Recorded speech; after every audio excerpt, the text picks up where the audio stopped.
Welcome to Pixelated Realms, your guide through the digital landscape, untangling the mysteries of your favorite titles and discussing the latest and greatest in video game fun. I'm your host, Alex Salerno, and alongside me is my brother, Tyler.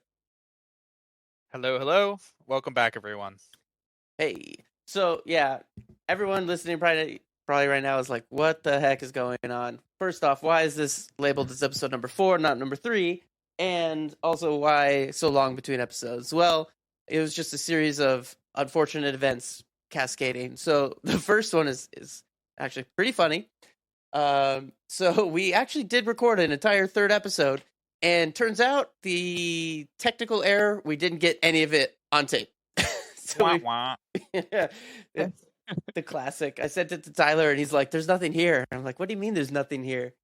Yeah, it was basically a 1 second recording of, all right, and that was gone. So sorry about that, guys. We we tried our best to recover it. It happens. We're new to podcasting, and we are making sure it won't happen again. But thank you for your patience.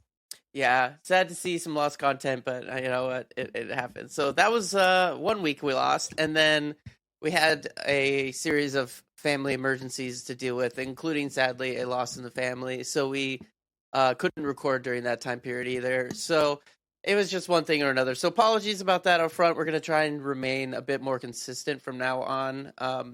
We hadn't really discussed a schedule yet. However, we want to commit to a more regular cadence. So from now on, we're going to aim for every other Tuesday, we'll drop a new podcast. So this will be the start of that tempo, and then 2 weeks we'll do it again. So thank you for sticking it out with us, and we apologize for the little blip in our release schedule. Yes, absolutely. But thank you. We appreciate you guys coming back and listening to the first, especially, the initial response to the first 2 episodes. We've been so excited to see that number go up and get feedback from our friends, family about, our podcast, what they like, we can make better. And so continue to interact with us and, let us know what you think, what you want to hear about, because there's been a lot to talk about in video gaming, which we'll certainly talk about today. But yeah, we want to hear back from you guys, get your feedback, and address the most relevant information that's happening. Mm-hmm. Yeah.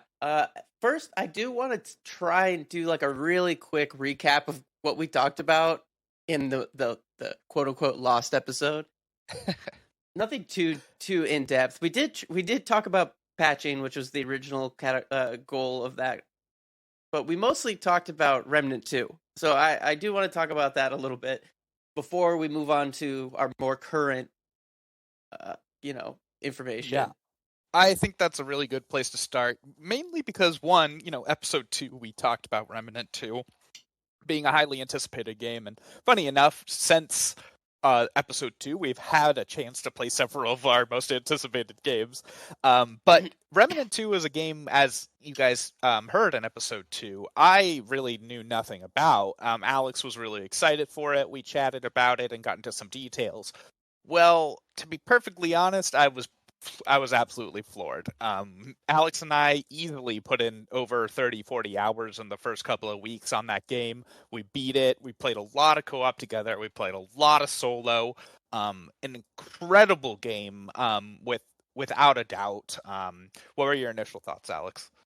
I love it. I think it's an amazing game. I think that co-op games are underappreciated right now, and the ones that are out sometimes either they miss the beat or they go under the radar.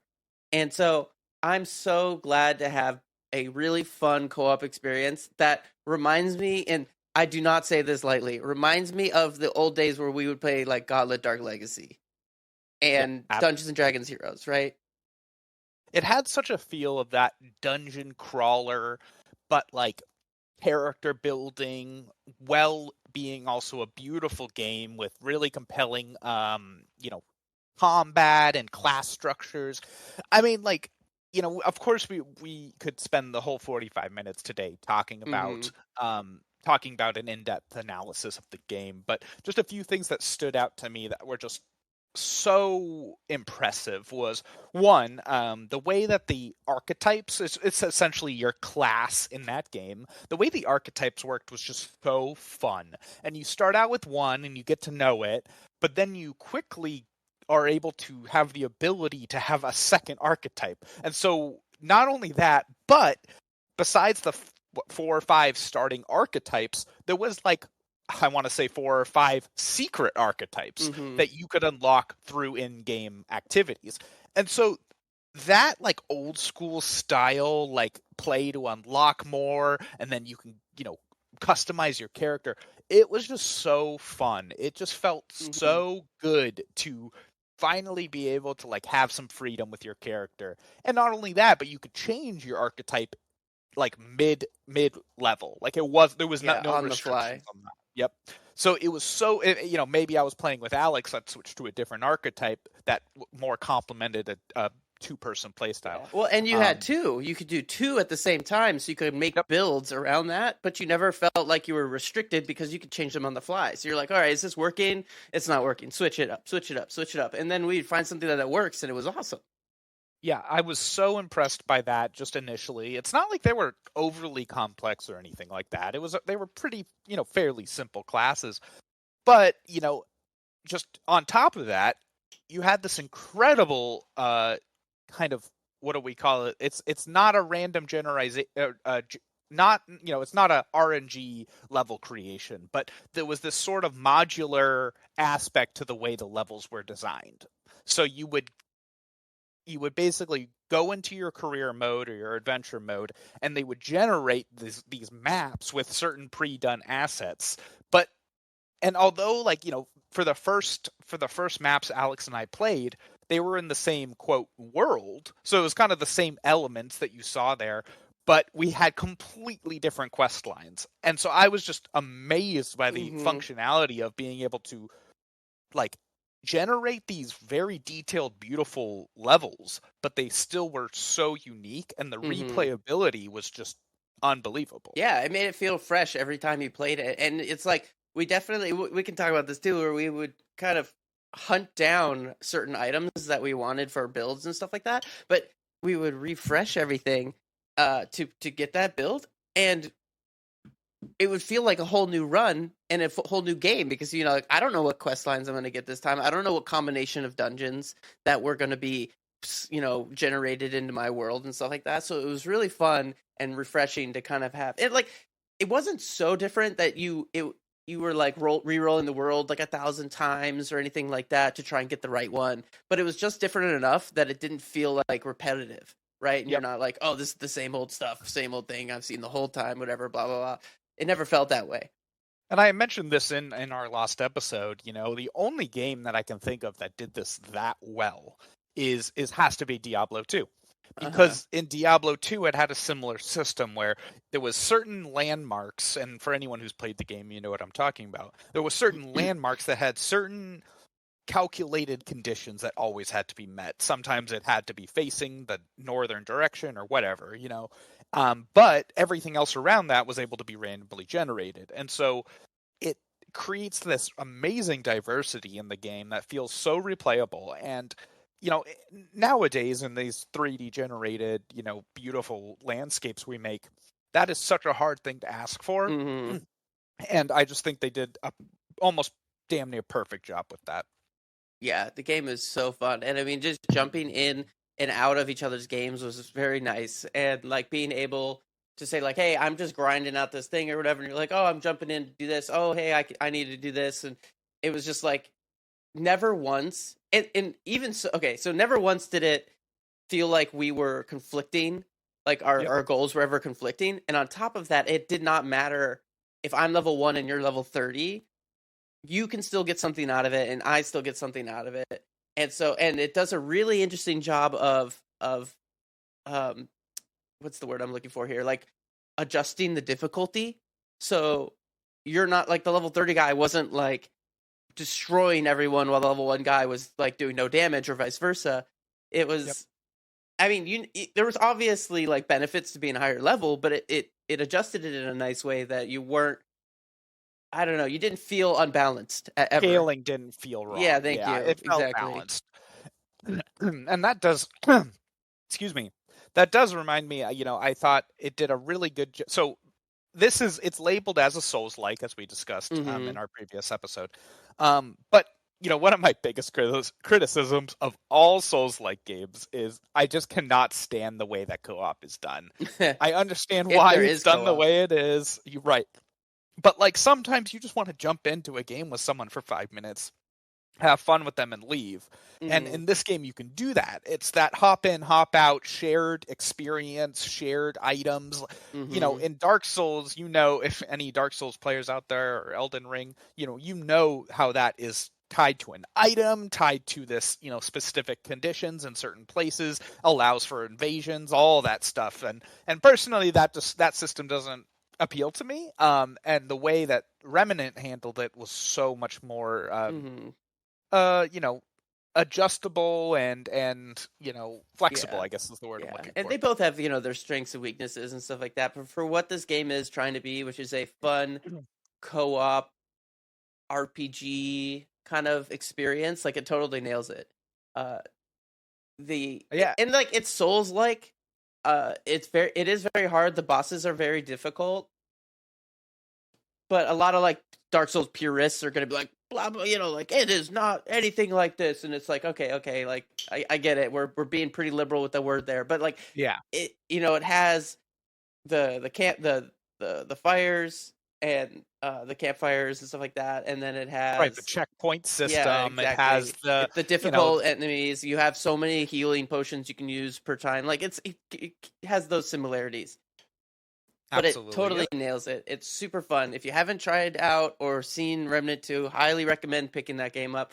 It's super fun. And none of it is tied behind a paywall, which is sad to say. It's like when you were saying like, oh, it has this old school secret classes thing. And I'm thinking like, is that old school? I was like, holy shit. Because nowadays you'd be buying that crap. It would be like, oh, there's another unlockable class. Pay $5 for it. And I'm thinking like, where have we fallen so far that we can't have a good old secret in a game anymore? It just played that so well. And, I know, nowadays we're in this age of like, I can just look anything up on YouTube, but like, it didn't even matter. Like, it was still fun just to like look up on YouTube what all the secret classes were and dive in after them and find it. 'Cause it was still really challenging. I mean, they really, really nailed that. And, not to dive too deep into it, but the support on the game was amazing too. I mean, we were getting quality of life updates every week. I mean, we were getting little tweaks here and there that were so important for the game. And so I just really got, how do I put this? The developer really sold me, and I intend to follow their titles moving forward. Yeah, I'm excited to see. And I'm pretty sure have announced DLC. Correct me if I'm wrong, but I believe they did. I think they were, because they were surprised by how. I think they had planned to do that before the game had kind of come out. But I think now that it's been more successful than they originally anticipated, I mean, it got like 9 out of 10s and stuff like across the board, if not 10 out of 10s. So I'm pretty sure that they're going to drop new content as well. And I will be playing it. Yeah, for sure. Certainly. And before we jump off that train, I want to kind of laugh a little bit at it about like how much it takes from Dark Souls. Like it doesn't even hide the fact that they take from Dark Souls. Like there's literally like a Praise the Sun like emote, and one of the worlds is like straight up Bloodborne, which I think is like awesome. And it's like this nice homage. They're like, hey, like we're respecting the the OG here, but we also want to show how much we love it. But the game is awesome. It's awesome. Really, kind of talking about it makes me want to picking it up. Yeah, now I want to play it again. We kind of took a couple of weeks off, but now I want to do it, but yeah. But speaking of that, so if we haven't been playing Remnant, what have we been playing lately? I'd love to hear about that. We also got a couple releases recently with some big ones. Baldur's Gate 3 came out, Armored Core 6 came out, Starfield came out. Oh my god! You're gonna forget that one. I forget. It's so big. It's just too big. So run me through that. Yeah. No. Great segue. Thank you for that. And so I'll go ahead and start. So I mean, oh man, it's like we skipped like 2 weeks, and I feel like it's like 5 years in video game world. So Armored Core, been playing it. It was one of my most anticipated in like a couple episodes ago. Awesome. Has some goods, has some bads. We'll talk about that. Starfield, that came out like a week ago. We played the living shit out of that. We're going to be talking about that too. Also has some goods, has some bads. Let me see. Baldur's Gate 3, no bads. All good. No bad. So I'm good. I cannot. This is funny because I am a huge Baldur's Gate fan. Baldur's Gate 1 was one of the first video games like I ever dug my teeth into before, I really could even dig my teeth into games. Yeah, Dad showed us that game. Yes, that was on, old like oldest computers you guys could imagine, like Windows 98 easily. Anyway, I love Baldur's Gate 1. I love Baldur's Gate 2. I love CRPGs. I'm terrified to even start Baldur's Gate 3. Dude. I haven't started it yet because I know I'm going to dive into it so deeply, and I know I'm going to love it so much. I also love Divinity Original Sin 2. Like, I love Larian. So it's just funny because I told myself, like, don't get it early access. Don't get it early access. Like, wait for it to release. And now that it released, I'm still scared to play it because I know I'm going to love it so much. I'm 10 hours in, and I'm not even past the, like, first introductory zone. Because I just spend so much time, like, diving in. Let's just start with this game. Let's just start with Baldur's Gate 3. Let's do it. And we'll probably, let's say... Yeah, okay, I'm not going to try and plan this out. Baldur's Gate 3. So, like Tyler said, we have been a Baldur's Gate 1 and 2 fan since literally, like, when they released. And this game is so much more than those games were, which is insane to say because I love those games. But, like, it's such a modern rendition. And it's literally as Dungeons and Dragons a game could possibly be. And in the best way. In the best ways. Right. And I literally don't know how you could do better than this. Because... You have your party. It has an amazing story up front. It throws you into the action. It gives you so much freedom that I'm blown by how they must have designed this. Like how they were able to have all these like have your characters' backgrounds be important. Have all these like 1,000 variables always come up. It's like it'll be like I'll be in a quest line and I'll see like I'm a paladin, so to say like, oh, here's a paladin like voice line, and it's like I'll click on it and and then I'll have some new interaction with this character and I'm just like, oh my god. And then my like teammates or whatever will be like, oh, they have something to say now, and they're like chumming in. I'm like, the voice acting and the hours of voice acting they must have put in. Like I doubt there's a game out there that could match it. And same thing with the cutscenes. Like everything is a cutscene, but in a good way. Like it feels like it's like engaging the story. And something that I learned recently is you can interrupt the cutscenes. And what? Yeah, so like if you're, for instance, like watching someone get killed, you can actually like at the bottom there's actions you can do, and it can be like attack. Whoa. And you can cut off the cutscene early and attack. And I was like, what the fuck? I was like, this is insane. And oh my gosh, I'm not even. This isn't even like the beginning of like what this game is capable of. It is absolutely insane. I'm just like, I mean, obviously, like I said, I haven't played it yet, but I've seen plenty of footage and what's going on, and it's just, it really took all the best aspects of Dungeons and Dragons. It took the best aspects of these video games, and it's just created this incredible cinematic like experience that that really encapsulates the feelings of Dungeons and Dragons. And it's baffling to me, like you said, how did they branch off so many different dialogue options and different scenarios and things like that? Like it's baffling, and once again I'm terrified to play it because I know I'm just gonna dig in so deep and probably not sleep for 3 days. Yeah, if you're the type of gamer who has to do every side quest and has to explore every nook and cranny and has to do every possible rendition of the game, this is not the game for you because you will never ever ever finish this game. It's like there's so much to do, and like your starting character, like you honestly, if you wanted to like 100% this game and like consume every inch of content it has, you'd have to roll every character and beat the game with that character, and you'd have to make 1,000 different decisions. Like it's insanely complicated, but in like the coolest way. And I mean, like I said, I'm not very far into the game. I may have hours into the game, but I have barely scratched the surface. I'm not even at Baldur's Gate yet, and they keep talking about like, hey, we should probably go to Baldur's Gate. And I'm like, hey, I'm busy doing a side quest, and it's just crazy. I mean, like you can do things like, for instance, like you have. I mean, it's straight up Dungeons and Dragons. So you have your action, you have bonus actions and stuff, and that's during like combat. But like in or out of combat, you have things like you can jump, and it's an action you do, or you can like I don't know, throw something or whatever. And so it lets you do some really creative, fun things. And like they literally designed the game for you to basically break the rules of the game. Yep. So like in a standard game, you know, you may see like an object that you couldn't really reach, but you're like, hey, if I kind of jump up in this like weird way and kind of do this finagling on the shimmy along this mountain ridge, I can actually get there early. They kind of designed this game for you to be able to do that on purpose, which is wild. I did see a note from the developers talking about how much they loved that everyone was breaking the game in that sense, right? And that definitely is a thing in Divinity 2, right? Like you would like get all these explosive barrels and like put them in your inventory and then like shove them out somewhere and blow up everyone. But like I just think that's so fun. It's the ultimate sandbox in that method. Like I cannot wait to play it myself. But I think, you know, since I, you know, can't give my personal, you know, input yet quite on this one, I think this is a good transition to kind of talk about the big game that just released that we were anticipating. And of course that is Starfield. So my, you know, I've obviously put in about 15 hours so far to Starfield. Obviously we had about 20 hours. Sorry about that. Yeah, I'm gonna bring up my Steam. I gotta see. This is probably awful. I'm about 20 hours in. Obviously we had to do some traveling for family events, but 33 hours, baby. Oh geez, wow.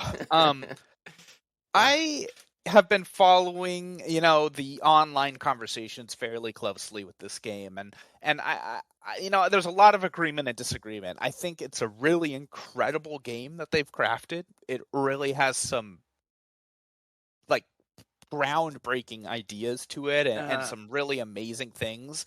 And then there's other areas where I'm just like, it feels like it was a step backward from the Bethesda quality that I've expected. And so, you know, it's right now, I honestly, truly, based on what others have said and what I'm experiencing, believe that it is a game that just kind of gets better the more you play it. So, yeah, although I'm really enjoying it, I also really like need to keep pushing myself to play it in order for that like investment quality to really be there. Totally.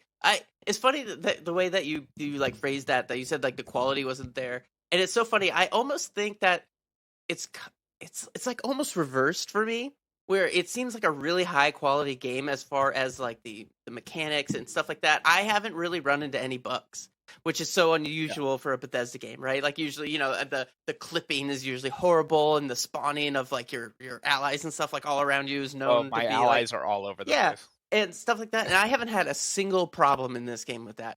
On the flip side, however, and I think this is what you mentioned, so like that is a really high quality to me. Like the amount of bugs and stuff like that. Performance of the game, massive improvement. I mean, of course, you could probably find something in whatever, but as far as like a launch title, AAA, you know, came through on this one. However, as far as like the typical, like I'm going to use Skyrim as the example here because that's just the one.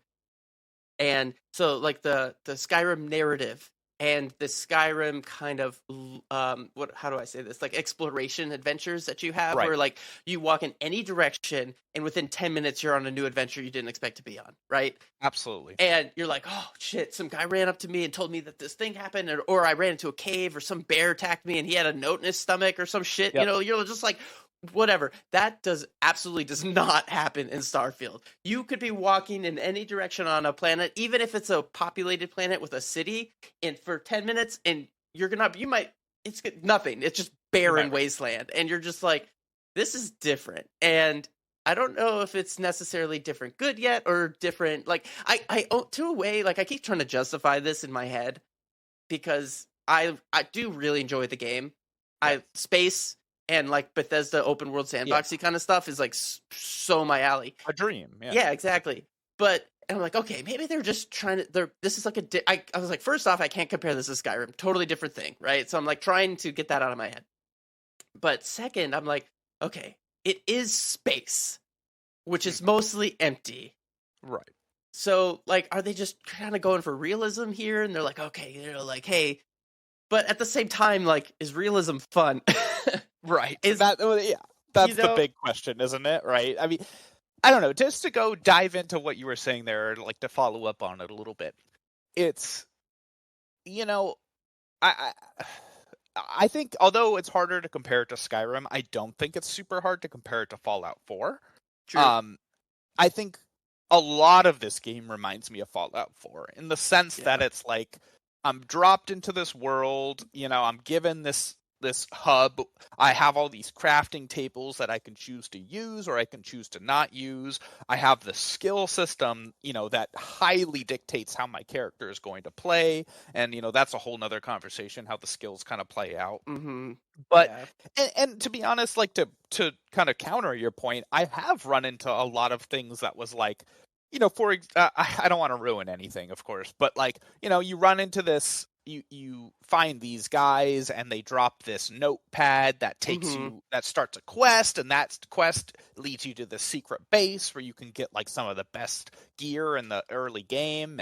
And that was, that was super cool. It was honestly like my favorite thing I've run into so far.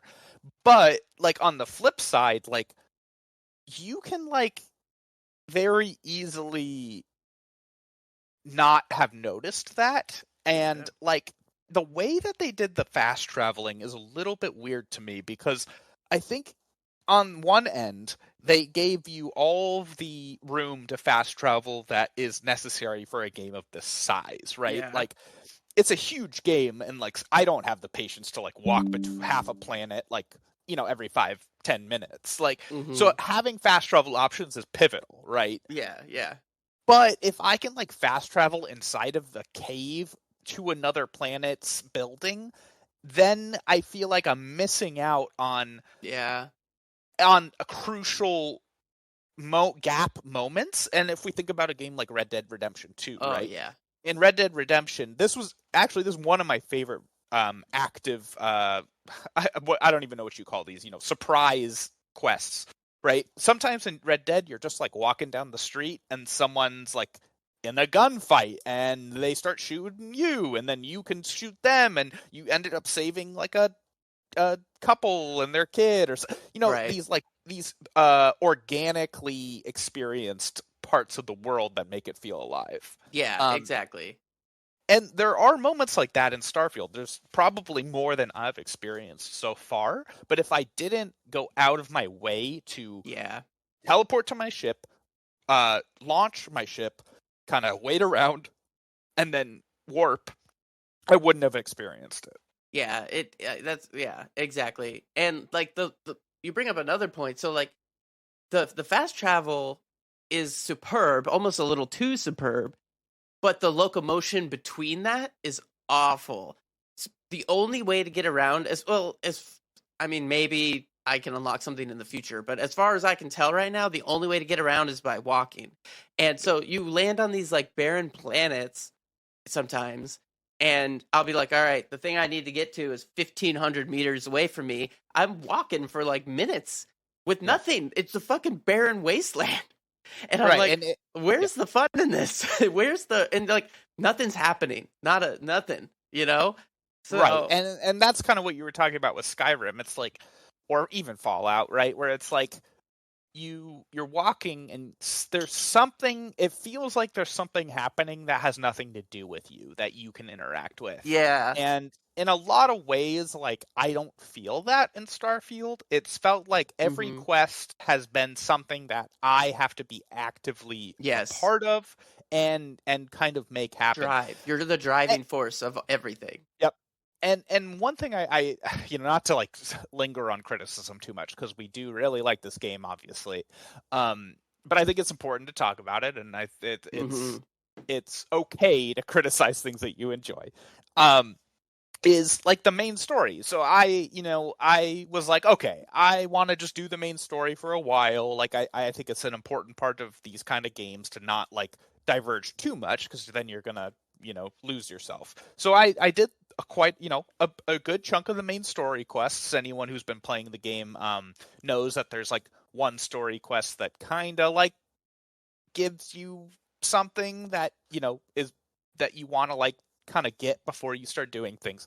And I did a few more after that, and it's not that like I didn't like them, but like with the exception of a couple of the quests, they were the exact same thing. Yeah, And it was go like, here, go to a cave, enter kill the everyone, cave, kill everyone, touch and then get this relic, right? Yeah. And like I was kind of like really disappointed because like there was like 4 or 5 of those, and it wasn't just like, and the caves are like simple, and like the there's like nothing to it. You're like, all right, there's some pirates. All right, I killed the pirates.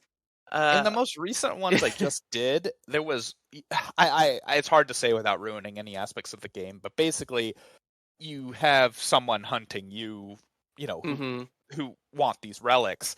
There's just one of them, and I'm like, okay, like I came to get this relic. I was offered no resistance, and then one guy showed up and tried to kill me, and I'm like, that's just lame, man. Give me something else. I mean, I gotta say, like, there is quests that it was like, I had to go to a planet and negotiate, and we did this whole deal, and I like that. But like, that was one of those quests. Why I rather have, I think every relic should be somewhat of an experience as opposed to this like clearly copy and pasted idea, like, they found it in a cave. They like, kind of circling back to the where we started on this one, like they clearly spent a lot of time building the universe, building the flying in the ship, and building the ship creation, and building all this outpost stuff you can build on the planets.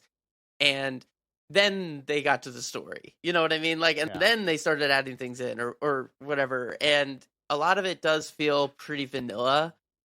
If you play like games like, let's say like The Witcher 3, right? Which is like the gold Kind of standard of gold amazing narrative quest lines, even for side quests, right? Like there's not one fetch quest in that entire game. And someone out there's probably like, you son of a bitch, there is a fetch quest. Okay, I'm being vague. Yeah, exactly. I'm just, trying to make a point. But there's like every single quest has heart. And you're like, oh my God, I remember almost every quest in Witcher 3, and I have the worst memory in the world. So that says something. And I don't barely remember shit in Starfield, and I have like 30-something hours in it already. Like, I'm really and the amazing thing about that Witcher 3 is like everything that you do affects the game too. Yeah. And that was always so cool. Like, you go to a village or something, and they're like, oh yeah, we used to have a werewolf problem, and you're like, oh yeah, I just killed those werewolves. Yeah, like, cool. But I mean, I'm hoping, get into the game more, and maybe it'll expand. And let's be honest, Bethesda relies a lot on their modders. So I'm in the modding like Discord and like just like checking things out, and there's already like a community patch going. There's already like all these people who are like reverse engineering the game and doing stuff. So like, give it a year, and it's there's gonna be all sorts of crazy shit in this game. So maybe they were like, hey, let's just make a really good platform, and the modders will take care of everything else. Which, I mean, and it's a hell of a platform. Like, it's a hell of a world they've created. I mean, just to talk about some of the positives, like, I love the spaceships. I think they've really nailed that. The way that the you fly around, and like you can divert your power to different places. Like, that feels great. I love it. I wish I was doing it more. I wish I was I think the spaceship design is really cool. It's intimidating, but it's super cool. Yeah, the skills are really nice. I know you were kind of hesitant about the skills, but I like the skill tree, actually. I like the skill tree, but I think they've done a lot of things. There's a lot of skills things you cannot do unless you pick the skill, including stealth. Yeah, which stealth. is just really, it's just I don't know. I kind of think that's cool. Like, if you have a character that doesn't have stealth capabilities, you do not have stealth capabilities. You know what I mean? Like, they're like, hey, like, you didn't choose stealth. You're just crouching like an idiot. No, and I agree. I don't dislike the skill system. In fact, I think it's one of the things I enjoy more. I think, how do I put this? I think there's some really great foundation there. The I agree. cities are all beautiful. I loved each city I've been to, whether it's Mars or Neon or New Atlantis or Atlanta. I keep calling it New Atlantis. I think I really enjoy what I'm seeing. I just want to be able to interact with it in a more substantial way. And that's kind of goes into what I was saying earlier about the quality. I specifically kind of mean more on the dialogue side. I think Yeah, very in vanilla. Bethesda games, I have a standard where I feel like I can kind of be a few things. You know, Mm-hmm. I can be good, I can be neutral, I can be evil, and kind of everything in between. I don't necessarily feel like I'm getting a full range of options in Starfield, and as a character who has persuasion, 90% of the time I'm able to persuade my Yeah, way it's a out little of too things. OP. Yeah. You get like So the second like level in it, and it's like you can't fail. yeah, and so I'm like I'm almost any situation I run into, even if I'm like, man, I kind of want to like honestly, the first mission, excuse me, you can persuade the pirate captain to stand down. Mm-hmm. I did it, and then I shot her in the face for her weapons and gear because I was Yeah, like, I don't want to, I want to play the game, like right. so You do a yeah. full like pacifist run, no weapons. Oh, you could totally do it. You Yeah, could totally do it you could. because you can grab jump out of situations and all that. So I think it's amazing how many planets there are. I think I think the outpost building has a lot to be desired, but it's a Yeah, cool idea. I hope they I update that a little bit. the more guns I discover, the more I have fun with them. I'm a little, I was a little annoyed with how many types of ammo there are because it's Oh my god, so so much. impossible You to have like. to I'm buy. always out of ammo. Yeah, I'm But always out of I ammo. mean, realistically, if you're like in that kind of a, you're not gonna get all of your ammo off the dead bodies of your enemies. You know what I mean? Sure. I That's the mean, way yeah. I kind of justified it. I was like, all right, I gotta buy the ammo that I use the most. Wah, you know what I mean? No, it's fair, and it's fair. I just, it's just something to get used to as you play the game, I suppose. Mm-hmm. But I did just start like doing some of the more like faction-based quests, and I'm finding those to be really fun. So like I think there's Mm-hmm. just like areas where the game is a little bit stronger that I actually haven't just been diving Yeah. into yet. Yeah. So although we have a lot of criticism, I have a lot of criticism to share. I still am playing it. I'm still Yeah. enjoying it, It's and still really fun. It's still I really fun. yeah, I still want the DLC. I can't wait to finish the campaign and keep diving into Is things. there DLC? Because is At that like, least one, yeah. oh, there is? Because that's one thing. I know we're probably should probably move on a little bit because we only have like 5 minutes left. But uh, Bethesda's not really known for like they do updates to their games certainly, but usually they're not like these huge mega packs.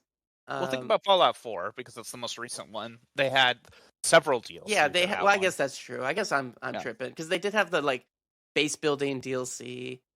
Did they have Even any like narrative? Oblivion had DLC. Well, Skyrim Oblivion, did it was the not. golden age of Bethesda. Let's be honest. That was the peak, even above Skyrim, in my opinion. Skyrim was a greater scale and a greater technological achievement, but Oblivion was like chef's kiss, like perfect.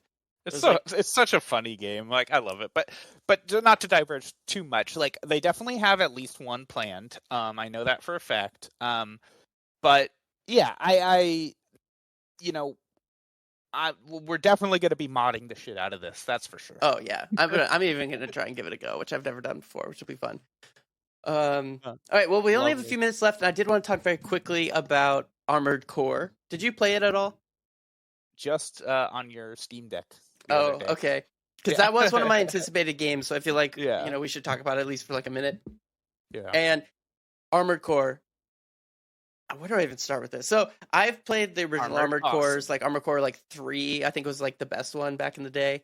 And super fun, right? So you build a mech and it's very customizable and it's like mission based. And you like jump into a mission, you're like a mercenary.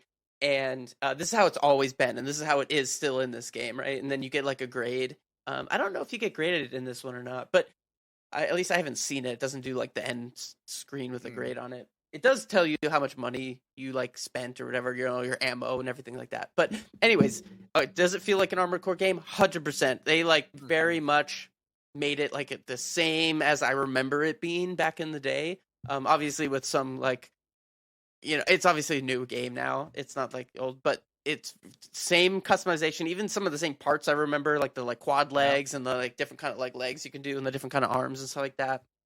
If it Um, ain't broke, don't fix it. yeah, Right? exactly. That's the way. That's what I feel like they did for this one. So that's kind of the good. Like that feels good. The combat feels really good. It feels very fluid. Doesn't feel like a Dark Souls game. I know everyone's gonna be like, "Well, does it play like Dark Souls?" Because it's a FromSoft game. No, it doesn't feel like a Dark Souls game. However, my biggest criticism in the entire game, and this is I think is a pretty common criticism, is that you go from like taking out the like cannon fodder guys, which is just the regular baddies on the level, where you're like mopping them up like they're just easy dirt on the ground to you, and then you'll hit a boss and they'll wipe you out in like a hit, and you're like, oh Mm, my god. And so then you'll have to go back and rebuild your build to make sure that you're like, all right, he's really strong in this, I gotta get up close or do blah blah blah whatever, and then you gotta play the mission again to get to him. And it's like the difference there is so massive. too It's stark. it's Yeah. startling, and you're like, I was not prepared for this. Like nothing up until this point prepared me for this boss battle, and it's like, I all right, not that I've played it as much as you have, but I just don't like the idea of like having a build I like to kill the minions and then getting to a boss and mm-hmm, being like, oh, I now have a whole nother build I wish I had, but I can't change it. yeah, it was. It did disrupt the gameplay because Yeah. I definitely had a build that I liked and that I enjoyed playing, that I just felt was cool. Like I felt like a badass with my dual miniguns and shit, but it didn't work against the boss at all. And then I was like, yeah. So I had to go change everything up and try new things and stuff like that. And the bosses were so hard, like Dark Souls hard. Yeah. And I was like, oh my god, in a game that is not as deliberate, I would say, with its attacking. So like in Dark Souls, everything is deliberate, right? Every swing of the sword or Right. axe or whatever spell is deliberate, and the character has like a animation to build up to it and done. In Right. this one, Your everything animations are is very yeah, and like the hitboxes are real crisp and stuff. But in this, it's a much more wild. Not that it's not like it doesn't have that same level of like quality, but it's like it's so much more fast paced that Mm. it doesn't. You by the time you're thinking about it, you're already being hit. Like you're like he's already hitting you with 1,000 missiles or something. So you're not only you're dodging missiles, but then he's shooting you with the Gatling gun and all this shit. So like there's no opportunity for you to like dodge in the same way or to be as the same level of skill. And I'm sure there's some players out there that are like massively skilled that are like dancing Of around these bosses. But for the average player, Yeah. it's like okay, like yeah, there's certainly a strategy for every boss, but at a certain point, like what you're using does matter. You can't Yeah. beat the boss with the starting weapon. You know what I mean? I mean, maybe somebody can, but nobody realistically is going to be able to do that. So that was like my biggest criticism. I haven't beaten the game yet. I'm probably like halfway through it, but is it fun? Yes, it's fun. Is it hard? It's very hard. Um, it's the story is a little mundane. It's like you're a mercenary and you're trying to, like find this rare resource on the planet. Like that's it so far. And I'm, Right. like so many hours in. So if there's some big drop of story chunk that's going to happen, they're taking quite a long time to get there. Yeah.